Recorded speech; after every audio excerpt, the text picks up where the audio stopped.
Olá, sejam bem-vindos para mais um Highlights. Eu sou Bernardo Fusato, ao meu lado, Ivan Barbosa, sócio fundador e gestor aqui do Arctic. E o tema de hoje é sobre o Departamento do Governo dos Estados Unidos de Eficiência, o DOGE, que está sendo liderado pelo Elon Musk, que tem sido muito falado recentemente. Ivan, nós estamos vivendo tempos bastante curiosos. Eu acho que você está bem animado aí Uhum. acompanhando essa história, tanto do DOGE quanto o novo governo Trump. Acho que no Brasil também são momentos difíceis, mas que vão nos ajudar a entender o que vai acontecer no futuro, enfim, vai nos dando experiência. Mas o Doge, especificamente, é algo que a gente não vê acontecer de forma muito frequente, né. Eu acho que vale a pena a gente explorar sobre esse assunto aqui. É bem recente, né, então a gente vai aqui fazer umas conjecturas e falar o que aconteceu. Mas eu queria pegar sua impressão inicial, o que que você tem entendido do Doge, qual que é o espírito, para onde que a gente está indo com isso? Tá, vou dar uma introdução da história super recente. Parte do discurso de campanha do Trump é que ele combateria a burocracia americana para reduzir os gastos do Estado, que é uma proposta de direita tradicional, né? Você minimizar os gastos do Estado e tornar ele menos intervencionista. E quando ele entrou no poder, eles rapidamente criaram esse departamento, liderado pelo Elon Musk, usando já uma estrutura que já existia, que era um departamento de modernização das ferramentas do governo federal dos Estados Unidos. Então já tinham técnicos lá que já tinham certos acessos, aos departamentos públicos, se aproveitaram dessa estrutura, incorporaram esse negócio dentro do Doge. O Elon Musk e uma série de outros empresários apoiaram a iniciativa, tanto com dinheiro para financiar o esforço, quanto com gente, que eu acho que nesse campo é até mais difícil. Sim. Então montaram rapidamente um time muito, parece ser muito proficiente em tecnologia, e começaram a pegar dados dos órgãos públicos americanos e caçar fraude ou ineficiência, principalmente fraude. E até de uma maneira que está sendo criticada como rápida demais, quebrando alguns protocolos, mas o fato é que eles pegaram alguns casos meio absurdos, como por exemplo no Social Security americano, que é comparado ao nosso INSS, tem pessoas com 200, 300 anos de idade, Sim, né, que é um negócio que estão marcadas lá no Social Security como pessoas vivas. E sim, começaram a jogar esses dados na mídia, né, falando assim: "Ó, isso aqui é claramente tá errado, claramente absurdo, não pode acontecer". E é muito difícil você ir contra esse tipo de argumento, porque obviamente está errado, sim, e estão usando isso para angariar apoio popular para que eles consigam implementar isso com sucesso. Porque até um ponto interessante que foi levantado recentemente é que não adianta só o presidente, né, o Trump, decidir certas coisas e emitir lá uma ordem para que seja cumprido, porque existe uma longa cadeia de operação da ordem que ele emite até a implementação de fato na rua, né. Então o Doge está caçando essas ineficiências e tentando garantir que os trâmites até que a coisa chegue lá na ponta sejam executados de acordo com as ordens presidenciais. aham, E tem casos até, se fosse assim, poxa, que curioso de fato, uns casos de provavelmente é fraude, não dá pra falar, né, tá naquele ambiente que se levantaram as informações, mas ainda não tem como fazer afirmações muito categóricas. Mas o sim, fato é que existia um orçamento de 50 e poucos milhões de dólares para financiar hotéis para imigrantes ilegais, né. O ponto mais ácido é que eram hotéis de luxo em Nova York. tá, E detectaram isso, foi dado uma ordem presidencial para que parasse de ser feitos esses pagamentos. Depois da ordem ser emitida, ainda estavam sendo executados os pagamentos. Eles foram lá e cortaram no operacional. Então é o equivalente, assim, você detectou lá uma fraude, mas até o momento que você fecha a porteira de fato, o fraudador continua tirando dinheiro, entendi. né, o fraudador ou sei lá que seja, né, o fato é que estava indo contra a ordem presidencial. Então é um negócio interessante, porque eles estão muito rapidamente caçando esses pontos, né, e forçando a implementação das ordens presidenciais com uma eficiência muito nova, até pelo tipo de ferramenta que eles estão usando, Sim, né. O time lá é de ponta, estão usando inteligência artificial, big data, são cientistas de dados, né, fazendo um trabalho que humanamente seria impossível de auditar tão rápido. E, assim, me parece, olhando de longe, que está dando muito certo. Que sim, existem ineficiências no governo, acho que ninguém vai falar que não existe, sim, obviamente existe. E que a iniciativa de cortar ineficiências é boa, também é muito difícil de ir contra. O questionamento é como implementar, né, como cortar, o que cortar. Mas enfim, aí entra numa esfera política que tem uma longa discussão de qual que é o ponto ótimo, né, de equilibrar gasto do Estado e tudo mais. Mas enfim, do nosso ponto de vista, eu tô seguindo até mais de perto do que talvez fosse útil seguir, porque eu acho que é um caso que pode virar um exemplo de boa prática para se espalhar pelo resto do mundo. Sim, Porque os Estados Unidos não são vistos como um exemplo de país ineficiente. sim. A gente não está falando da União Soviética, aquela burocracia ultra inchada. São os Estados Unidos. Então, se lá acharem coisas muito grotescas, pô, imagina o nosso Brasil aqui, o que vai dar para fazer, Nossa senhora. né. Vai precisar de uns 3 Elon Musk. Mas, enfim, uma coisa que você falou aí no começo, e que me chamou a atenção, foi que o Doge ele foi criado a partir de uma agência que já existia, Uhum, e pelo que eu consegui pesquisar aqui, ela se chamava, Agência dos Estados Unidos dos Serviços Digitais. Serviços uhum, Digitais foi criado em 2014 pelo Barack Obama. Isso foi uma sacada muito inteligente deles, se você parar para pensar, porque a velocidade que eles conseguiram fazer as coisas uhum, só foi possível, né, assim, a gente está falando o quê? De 45 dias, 30 dias, né, que a agência está funcionando.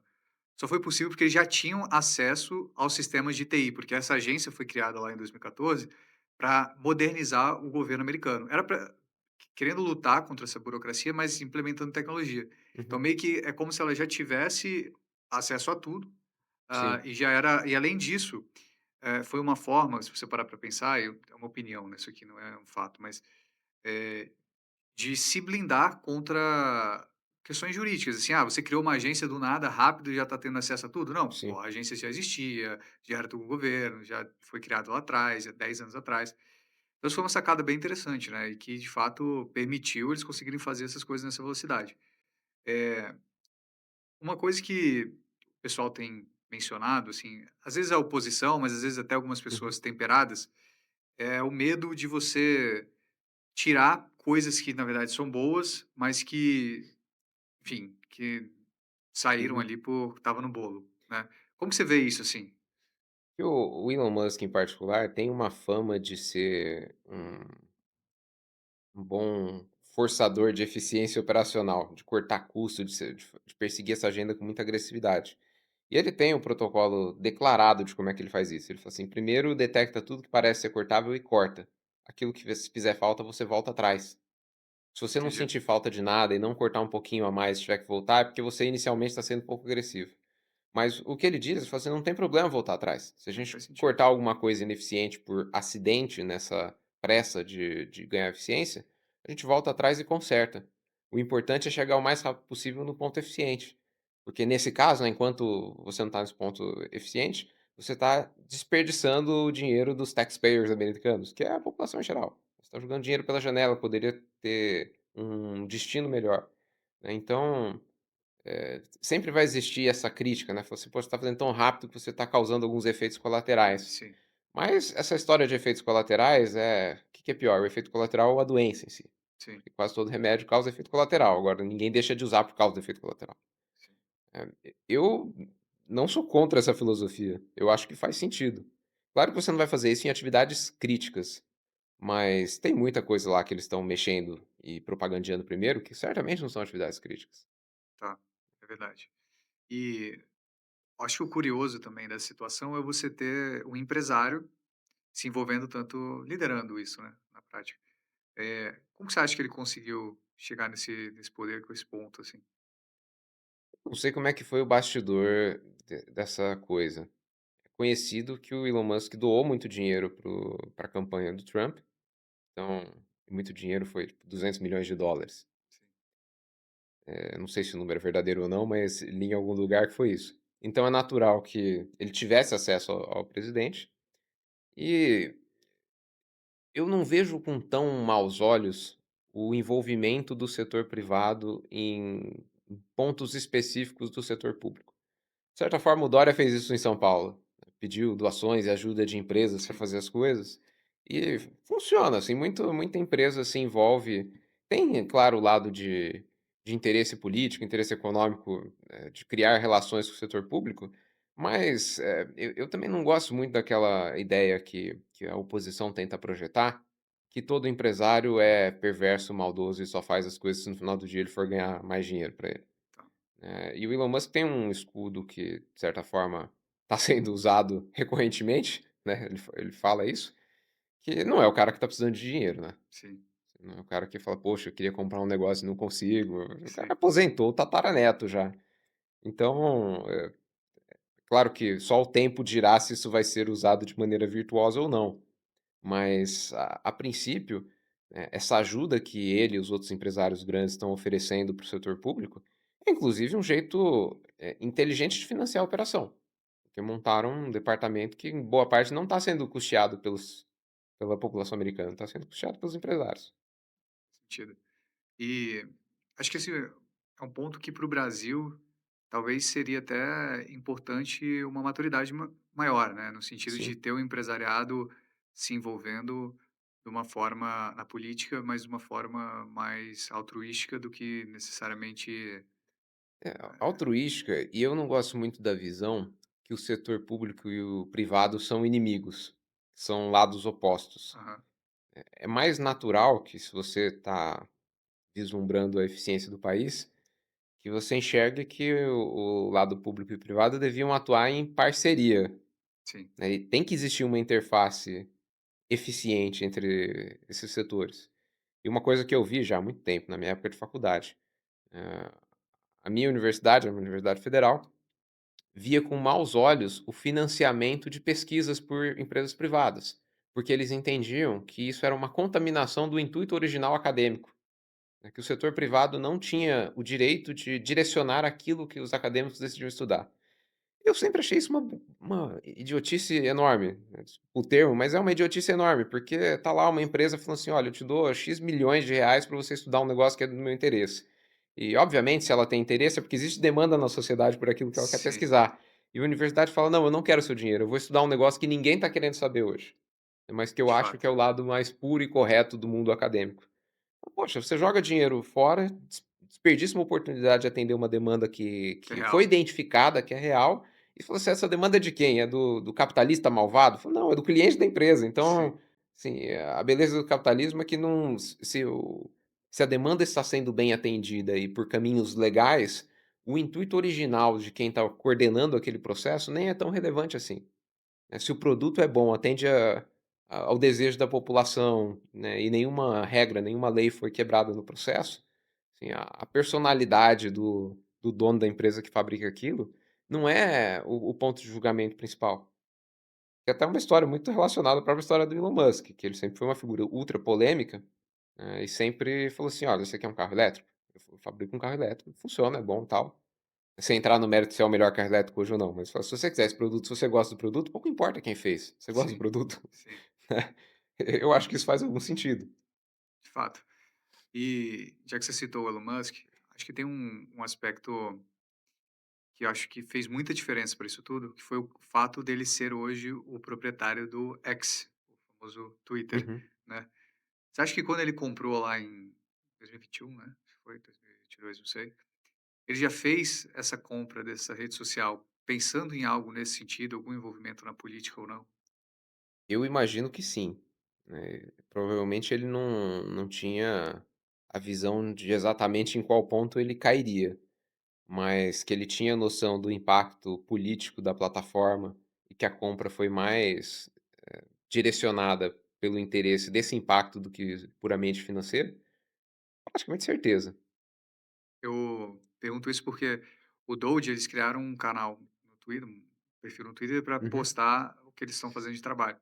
E você vê que o domínio da narrativa foi, primeiro, eu acho que fundamental para o Trump ser eleito, né? uhum, Dominar a narrativa foi necessário para conquistar ali os votos. E eu acho que até para ganhar o próprio apoio popular para que, enfim, todas essas coisas que eles estão tentando fazer sejam feitas de fato, né? Porque acho que uhum, uma coisa que ficou claro quando eu pesquiso um pouco melhor é que o Doge ele pode levantar muito dos problemas, mas muitas das coisas não podem ser resolvidas só com uma canetada. Algumas coisas precisam passar uhum, por, inclusive, principalmente coisas mais complexas, tipo diminuir um departamento, precisa passar pelo pelo Congresso, enfim, Uhum. tem um tratamento um pouco mais, mas é uma arma muito forte para eles, né, para eles Sim. conseguirem de fato ter o apoio, ter o suporte para conseguir seguir em frente nesse É, negócio. o Doge é um ente consultivo, ele não tem poder para implementar nada por si próprio. Sim, Então todas as ações que estão sendo feitas via o poder do presidente, não o tá, poder do Doge ou do Elon Musk. E tá tá se criticando o fato do presidente ouvir muito o Elon Musk. Mas na minha opinião, o presidente ouve ou não ouve quem ele bem entender, sim. né, você não tem nenhum jeito de sistematizar ou burocratizar a formação da opinião do presidente sobre determinados Ah, assuntos. com certeza, né. E de fato ele não está fazendo nada diferente do que ele prometeu na campanha, né. Não, Acho que só está sendo mais rápido do que o pessoal previu, e que é sim. bom, né, por de certa forma.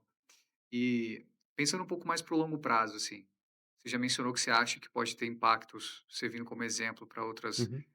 outras nações, mas os Estados Unidos hoje tem um problema da dívida, Sim. né? Então a ideia do ganho de eficiência, reduzir a burocracia, seria basicamente para tentar resolver esse problema. Uhum. Como que você vê assim esse problema fiscal que acho que não é único dos Estados Unidos, acho que existe em Sim. outros países?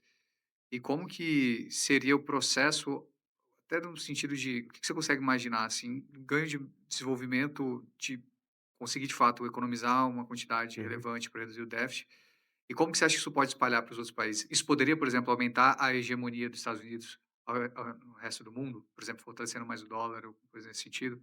Como que você vê, assim, esse aspecto um pouco mais macro, olhando para Uhum. frente, os impactos do Doge? Essa pergunta é super ampla. Eu vou tentar decompor em alguns elementos Por e favor. puxar até por uma trilha mais histórica. Tem uma discussão de qual que é o tamanho adequado do Estado, né, que a gente tem uma memória costuma ser curta para esses temas, mas ao longo dos últimos cento e poucos anos, o tamanho do Estado aumentou muito. Em termos absolutos, com certeza absoluta, porque a economia aumentou, mas em termos de percentual do produto interno bruto dos países, aumentou de 3 a 5 vezes, dependendo do país. Os Estados Unidos está mais para o 5 do que para o 3. No início do século XX, o normal era que o gasto do setor público inteiro fosse alguma coisa entre 5 e 15%. Estados Unidos, salvo engano, era 7 na primeira década do século XX. Os países europeus, que já eram um pouco mais estruturados ou inflados, dependendo como você queira ver, era coisa de 10, 12%. Hoje, isso está na casa dos 30 e altos para os Estados Unidos, acho, e tem país, como a França, que tem um governo conhecidamente amplo, 50% do interno do país é gasto governamental.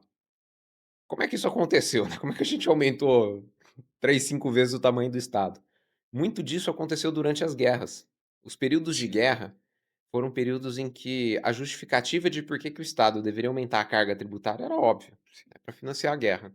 Então, teve picos de arrecadação mesmo, de alíquota de imposto durante as guerras, bateu 50, 50 e poucos por cento. Nos Estados Unidos chegou em um período a ter o imposto de renda, a partir de determinado patamar, de 90%. caramba, não O negócio sabia. fala assim: "Poxa, quem que trabalha para ganhar dez por Sim, cento do negócio, né?" Mas sim, teve durante a guerra. E depois, assim, no período pós-guerra,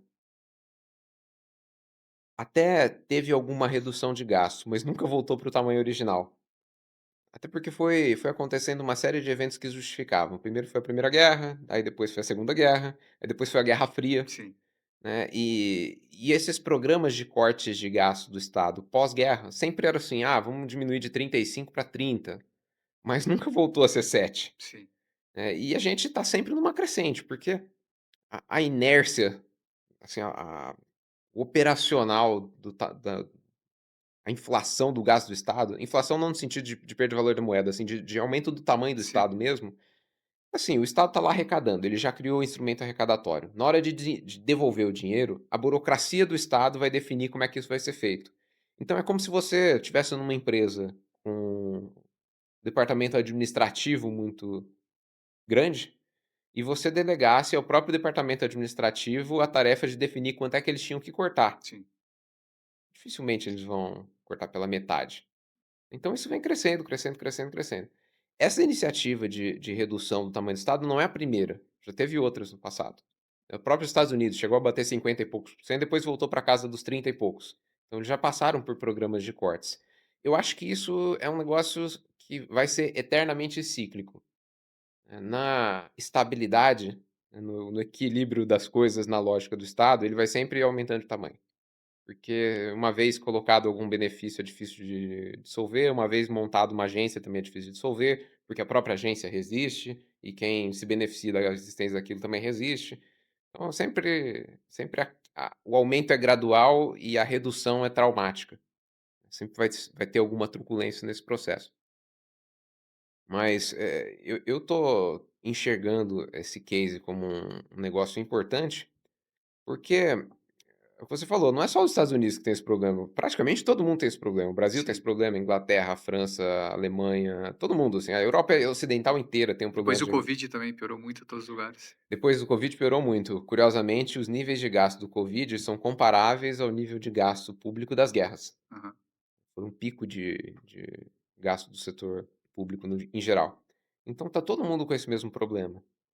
Que é super conhecido, que é os países estão endividados, com déficits fiscais, e como é que isso se resolve? Um dia vai estourar essa Sim, bomba, se não for feito um programa radical de cortes de custos, que é muito da pauta que o próprio Estados Unidos estão o Trump e o Musk estão advogando agora, né. Se assim: "Olha, a gente precisa cortar porque não tem opção.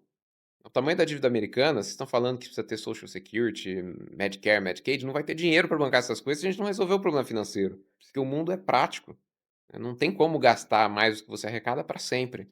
Se a gente não pode aumentar imposto e não pode diminuir o gasto, como é que faz? Não tem solução, é um problema, assim, contornado pela própria lógica e realidade das coisas.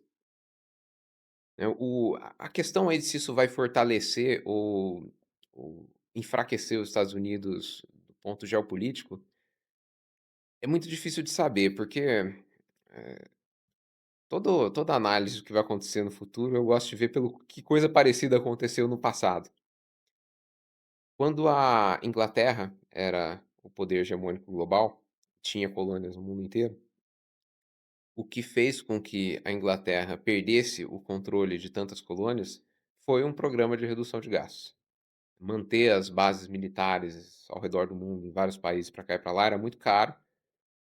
O que causou a pressão de orçamento na Inglaterra foi mais ou menos no mesmo espírito, assim, foi a tentativa de criar um welfare que custava muito para o Estado, começou a pressionar o orçamento público, e então um dia eles falaram assim: "Bom, o que que a gente vai cortar?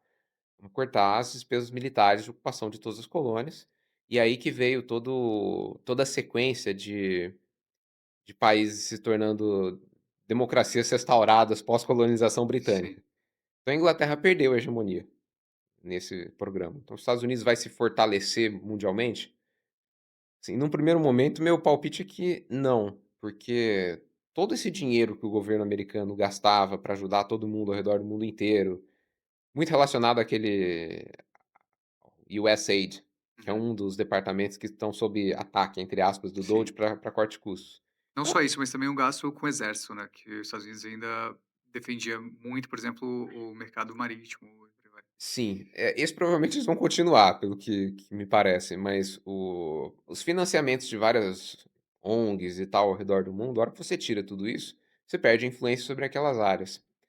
Mas, eu não sei se o efeito de longo prazo é esse, porque tem muita gente que fala da queda do Império Americano, e Sim. aí puxam todos aqueles Virou exemplos. clichê já, né, falar disso. Que se o Império Americano vai ter mais centenas de anos de glória ou se já está em declínio e vai ser o novo império, em queda.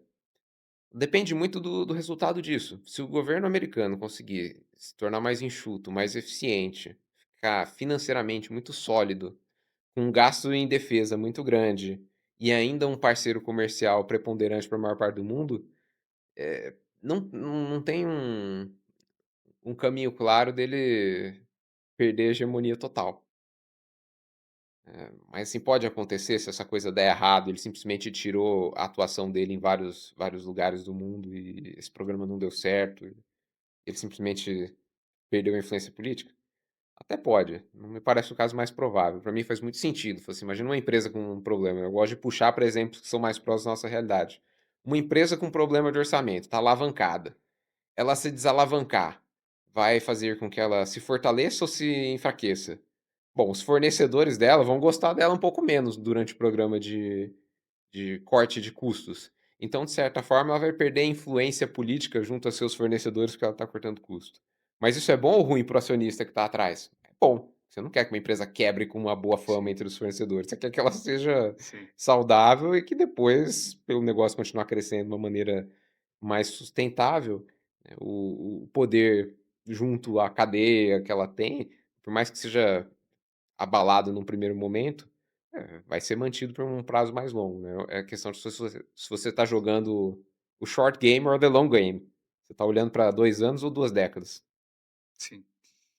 E até onde que você acha que até que extremo esse corte de custos pode ir? Por exemplo, já vi algumas elucubrações de que até reduzir ou dizimar o Fed, seria um anseio, Uhum. né. Até onde que essa liberdade de redução do Estado você acha que é razoável, que a gente pode ver? Eu acho que um bom parâmetro é quanto que era o gasto público americano pré-Covid, e comparar com como é que isso está hoje. Subiu muito. Eu não estou com os números exatos na cabeça, hoje é perto de US$ 7 trilhões. Sim, Salvo engano, antes do Covid era alguma coisa perto de 5 e pouco. Então tem uma diferença. Você tem um exemplo muito recente, falei em 2019, o departamento público americano era fraco, ineficiente, insuficiente? A princípio não, sim, né, então o Covid, que foi o equivalente em impacto de orçamento público a uma guerra, acabou, resolveu. Então, para as iniciativas relacionadas a isso, a gente deveria voltar pelo menos para o mesmo patamar. Todos os órgãos públicos, agências e tudo mais criados para isso não são mais necessários. Mas se você deixar por conta dos próprios burocratas decidir, eles vão arranjar outro vai destino para continuar. essas agências, vão continuar existindo. Sim, Outras referências, um dado que o Elon Musk tem divulgado, ele fala assim: "Ó, 10% é uma estimativa conservadora do que deveria ser economizado entre ineficiência e fraude. Pouco importa, assim, se for má fé ou falta de habilidade, é o gasto ruim. 10% é razoável, assim, me parece razoável de fato num departamento público. São US$ 700 bilhões no caso deles, sim. né, então a escala do que está sendo avaliado e pequenos ajustes podem ter um impacto muito grande em volume de dinheiro. Só que os US$ 700 bilhões não resolveriam um déficit, né, que é na casa dos 2 tri. Sim. E como que a gente consegue fazer? É que tem uma questão também, eles estão mexendo só nos gastos do governo federal. Tem toda a Sim, questão dos gastos dos governos estaduais. Mas, eu vejo essa iniciativa como ponta de lança. tá, Se isso der certo, é muito mais fácil argumentar que programas similares deveriam ser implementados em outras esferas.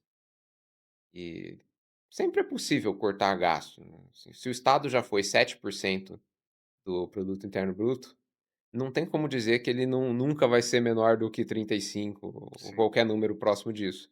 Obviamente pode ser menor. É questão de você decidir até que ponto que a atuação do estado é legítima ou desejada pela população, e um dos grandes contornos disso é se dá ou não dá para fazer, sim, né, qual que é o tamanho do problema que isso causa. De certa maneira, eu vou ser simplista, mas é a mesma questão de você decidir como usar o seu próprio dinheiro. Tipo sim, assim, você sempre pode tomar dívida e gastar mais para qualquer coisa que você queira. O que te impede de fazer isso? Fala assim: "Pô, vale a pena eu estourar minhas finanças públicas para comprar um carro muito melhor, uma casa finanças muito melhor?" pessoais, né. Finanças pessoais. Assim, o Estado, numa outra ordem de complexidade, tem esse mesmo dilema, assim, o capital é finito, então você não pode julgar as coisas pelo mérito específico, assim: "Ah, vamos investir em tratamento de câncer. Pô, quem que é contra tratamento de câncer? Sim, Legal, então tratamento de câncer. Vamos investir em educação? Quem que é contra a educação? Ah, ninguém é contra a educação. Só que se você quiser ir até o ponto extremo da possibilidade humana em todos os fatores, você chega à conclusão que não existe capital para isso. sim. Não é nem dinheiro físico, não existe recursos mesmo, não existe recursos materiais, não existe, Gente, gente, tempo humano para trabalhar nisso, então não é possível você atender todos os desejos que individualmente têm mérito. Então você sempre acaba caindo numa análise, comparativa. Assim, dado que eu tenho uma quantidade finita de dinheiro, onde é que eu vou alocar? Que é o sim, problema econômico clássico, né. sim, E o Estado tem que fazer isso também. Eu acho meio pitoresco até essas discussões de gastos públicos, analisando o mérito da iniciativa isolada. Sempre é comparativo, sempre se você coloca dinheiro em um lugar, você está tirando de outro. sim, Então, o componente de eficiência, né, é necessário no raciocínio econômico. sim. Fazendo uma analogia que é meio distante ao caso que a gente está discutindo, mas é o caso do SUS aqui no Brasil. Aqueles casos raríssimos médicos que falam: "Poxa, vamos gastar infinito para salvar uma pessoa, porque a vida de uma pessoa é inimaginável, o valor dela". Fala: "Putz, é bonito do ponto de vista lírico falar que a vida humana não tem valor, que isso justifica gastar o que quer que seja para salvar uma vida humana".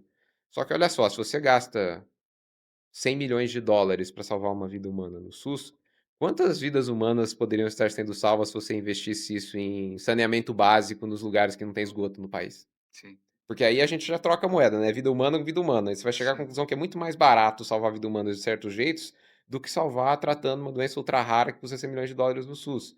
E se você gosta de vidas humanas e não quer comparar isso com dinheiro ou nada material, ok, então faz a conta, assim, de 2 jeitos diferentes de salvar a vida humanas e qual que é a limitação física para isso. Enfim. o sim, uma coisa que eu fico pensando, que eventualmente que me preocupa um pouco, é que, assim, o tamanho dos estados cresceram muito, né, Uhum, vou botar aí, depois da Segunda Guerra também, mas desde a primeira, mas foi um período de crescimento econômico muito grande, né, uhum, principalmente após a Segunda Guerra. Então, foi, assim, uma época que foi muito próspera para os Estados Unidos, mas para o mundo todo, muito puxado pela globalização, pelo comércio exterior, enfim, pela uhum, troca entre os países, que foi meio que bancado pelos Estados Unidos, no sentido de proteger os mares, garantir o livre comércio, etc. uhum, Foi muito na conta dos Estados Unidos isso. E ainda assim, o gasto do governo cresceu muito em relação ao PIB, mesmo com o PIB crescendo muito. sim.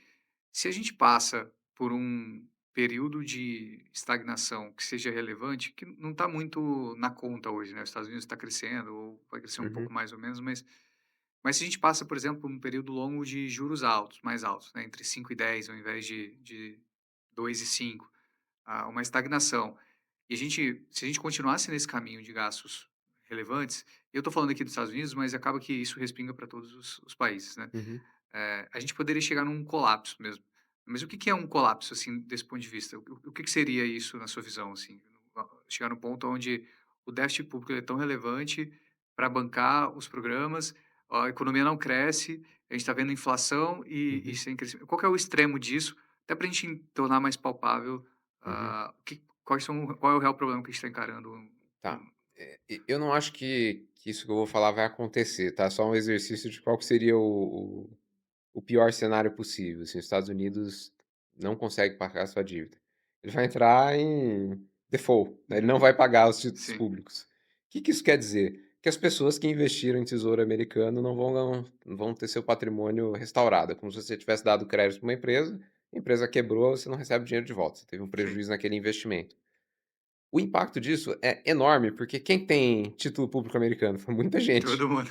Todos os países, inclusive o Brasil, Sim, têm reservas em moeda internacional. O que que é isso aí? Geralmente é título público americano, né, sim, as reservas em dólares brasileiros. Se o Quando você fala do dólar como moeda de reserva global, é isso, tá todo mundo investindo em título público americano, que tem, o histórico de nunca ter deixado de pagar.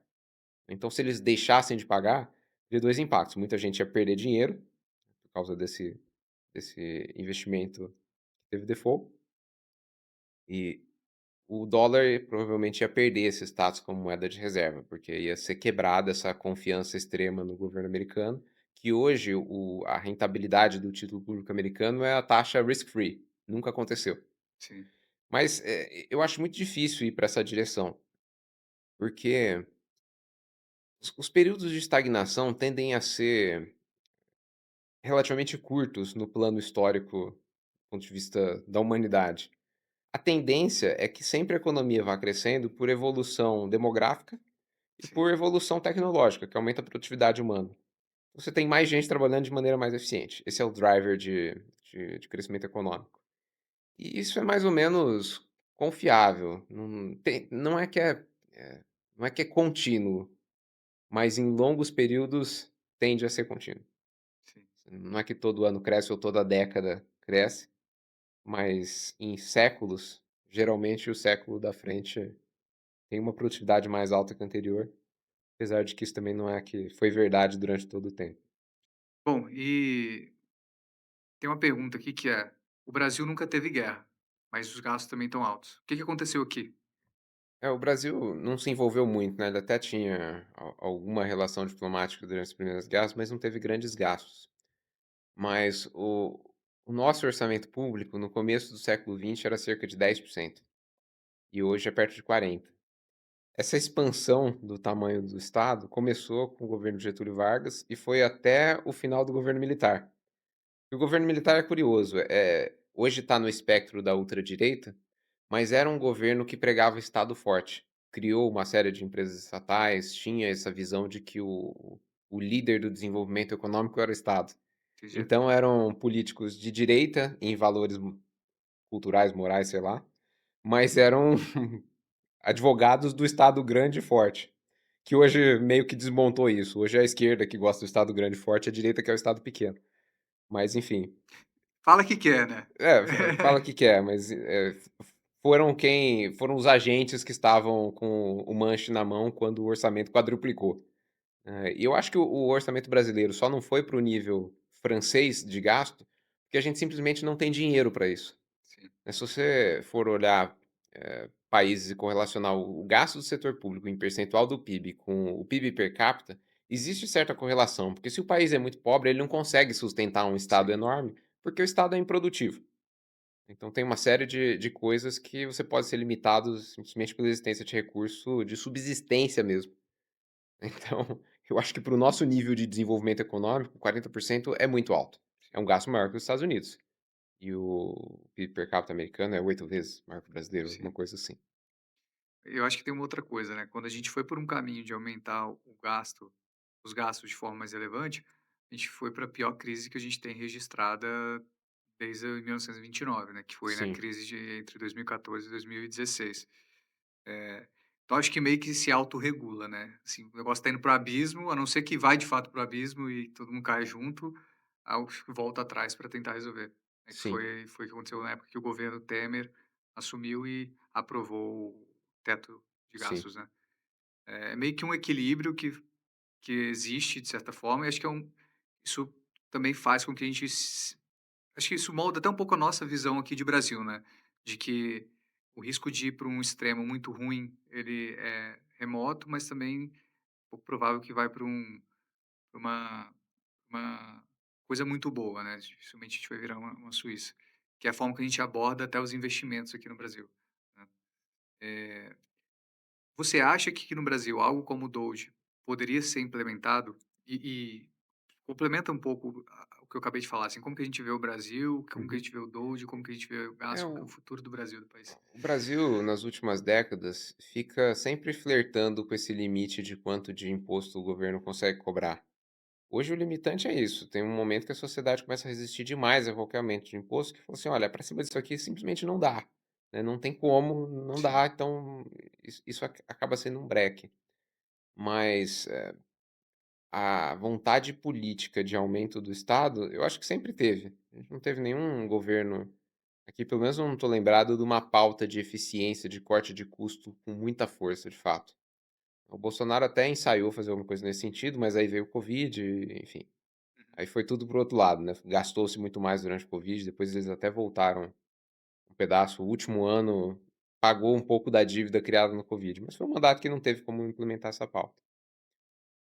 Então eu acho que nós estamos completamente elegíveis a um programa de eficiência governamental.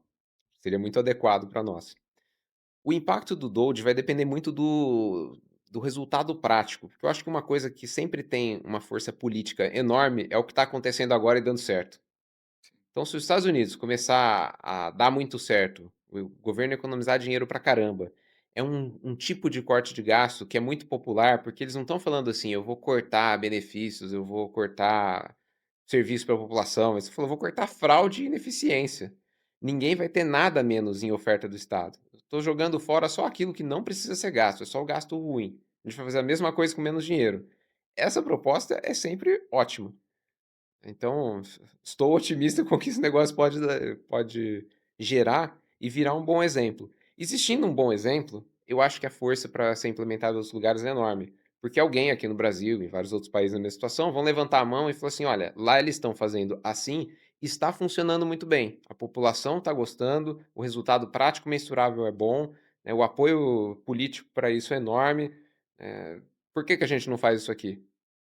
E é muito difícil falar assim: "Por que que você não quer fazer um negócio que está dando certo?". Geralmente existem as discussões morais, né, tipo assim: "Ah, esse negócio aí poderia dar certo, mas não é correto". Agora, não é correto aumentar a eficiência e eliminar a fraude? Sim, Não dá para argumentar. Você vê até que os inimigos lá do Doge, hoje eles estão atacando o processo e não a intenção. Ninguém fala que não deve tentar ganhar sim, eficiência. Eles falam assim: "Ah, o jeito que está sendo feito não está correto. Você não está passando pelos trâmites adequados, não pegou a permissão que precisava". Mas isso também é um pouco do jogo burocrático, né, o sim, burocrata ele está mais preocupado com o processo do que com o resultado. sim, Mas não é essa frase é um pouco leviana, que não é isso, é quando você não tem razão no argumento final, mas você não quer que seja feito mesmo assim, o que que você ataca? Ataca sim, o processo. sim. Você tenta jogar areia na engrenagem, porque não tem como defender o ponto puro conceitual. Eu acho que dando certo, eu acho que a forma que eu consigo imaginar isso se tornando realidade em outros países, inclusive aqui, é algum político que é o candidato começar a colocar na campanha como: "Olha, foi feito lá, eu vou fazer aqui também". Sim, Aí beleza, aí você tem que entregar, né. e eu acho que teria o mesmo apoio de empresariado, do setor privado e tudo mais, para que isso fosse bem implementado, porque no longo prazo, se a economia do país fica mais vigorosa, todo mundo se dá bem, Sim, né. As pessoas que são beneficiadas pelo mau gasto público são só as pessoas que estão recebendo o mau gasto público, que é uma parcela muito pequena da população. sim, de fato, Ou talvez não muito pequena em casos que o estado é muito grande, mas com certeza uma parcela minoritária. sim. Isso, pensando agora, eu fico até um pouco otimista, sabe, porque a pauta que mais está sendo discutida hoje aqui no Brasil é sobre o déficit público, Sim. né. O que está impactando os mercados financeiros, o que está impactando a economia real, porque a gente está falando de inflação, a gente está falando de juros altos, que aí começa a bater nos negócios, começa a bater no empresário, no microempreendedor, bate em todo mundo apanha, né. Uhum. Alimento caro, as empresas grandes indo mal, as empresas menores indo mal, agora o agronegócio também vai ter menos crédito subsidiado, saiu notícia recente. Então acho Sim. que quando começa a bater em todo mundo, e quando todo mundo começa a entender o motivo, se você parar para pensar, é meio que um solo fértil para o cara que vai competir as eleições no ano que vem, e fala assim: "Olha gente, o problema que a gente passou nos últimos 2 anos era esse aqui, nos Estados Unidos, eles estão tentando resolver daquela forma, tá dando certo, eu vou Sim. fazer também". Acho que a gente sei como está a situação de todos os outros países, mas aqui é meio que a mesma discussão e a gente pode usar isso a nosso favor, assim, um político que for esperto, eventualmente consegue fazer algo assim. O meu medo, aí queria até ouvir sua opinião, é a dificuldade de implementação, né, que aqui eu acho que tenderia a ser um pouco mais difícil, mas eu não sei dizer exatamente o que está na mão do executivo e o que não está, porque tem toda aquela Uhum. história que a maior parte dos gastos eles já têm predestinação e tudo mais, e pouca coisa é discricionária. Como que é isso aqui no Brasil, na sua visão? É verdade, o orçamento brasileiro é muito definido pelo poder legislativo. Então tem uma série de coisas que são gastos obrigatórios e o executivo tem uma margem de manobra muito pequena, de fato. Menos de 10% do orçamento é livre, 90 e tantos já está travado, são gastos com funcionários públicos, gastos obrigatórios, saúde, educação e tudo mais. Então, mudar o orçamento depende de reformas através do legislativo. Eu não sei se eu tenho tanta fé num programa rápido no Brasil, porque os Estados Unidos têm um sistema político muito diferente. Lá eles têm 2 partidos, tem os democratas e os republicanos. Então, ou você está de um lado ou você está de outro. Se os republicanos ganham, eles têm mais governabilidade naturalmente. Uhum, Claro que tem as disputas dentro do próprio partido, mas são um partido só, né, são pessoas pertencentes ao mesmo grupo. O Brasil tem 30 e tantos partidos. Até fizeram uma reforma para diminuir os menores, forçar que fossem fechados, se não tivesse uma base mínima e tal, mas ainda tem um número muito grande. Então você é obrigado a formar grandes coalizões entre vários partidos para conseguir fazer qualquer coisa no legislativo, que é praticamente tudo. Você precisa sim, passar pelo legislativo. Isso acaba diluindo muito e tornando muito mais lento qualquer processo. Vide reforma tributária. Reforma tributária é até um caso interessante. O projeto original não foi feito dentro do governo, foi um think tank com contribuições privadas. Era um projeto de livro-texto, assim, excelente. O negócio era tecnicamente, não sei se perfeito, mas muito próximo disso na minha visão. Eu li a primeira peça, eu fiquei impressionado pela qualidade do projeto. O que passou não foi isso. O que passou foi uma versão muito diluída, assim, de certa forma, deformada por interesses particulares que fizeram lobbies e conseguiram uns puxadinhos aqui, puxadinhos ali. Aí 30 puxadinhos criou o que é a reforma agora, que ainda é boa, mas não é a mesma coisa que a original. Então eu acho que tudo aqui no Brasil tende a passar por esse duto de diluição.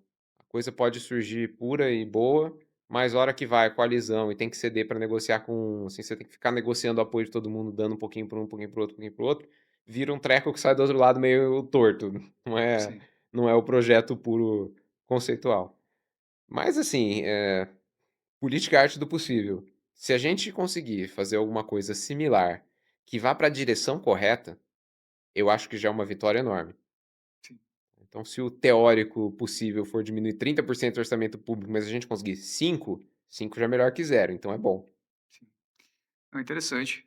Acho que foi bom para fechar. Acho que tem até um tom otimista, né, não diria super, hiper, mega otimista, mas, eh, nos dá alguma esperança de que alguma coisa boa pode ser feita para nos tirar dessa trajetória que sabemos que é uma trajetória problemática, para onde está indo a dívida pública aqui do país, e a questão do déficit e tudo mais.